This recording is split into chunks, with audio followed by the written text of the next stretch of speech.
Neuroscientists are telling us that 95% of our decision making is happening at that lower level. So 95% of our decisions are happening here.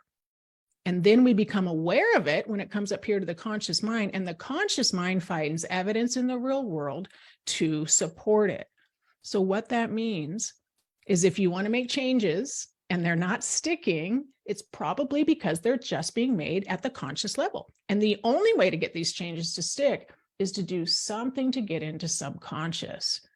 Now, there's a lot of ways to get into the subconscious, okay? But my favorite is hypnosis. And the reason is because we can do it intentionally and we can do it on purpose. Other ways of getting into subconscious, music, driving, working with your hands, they're just not very effective. We can't count on them, okay? So we're going to use hypnosis on purpose and intentionally.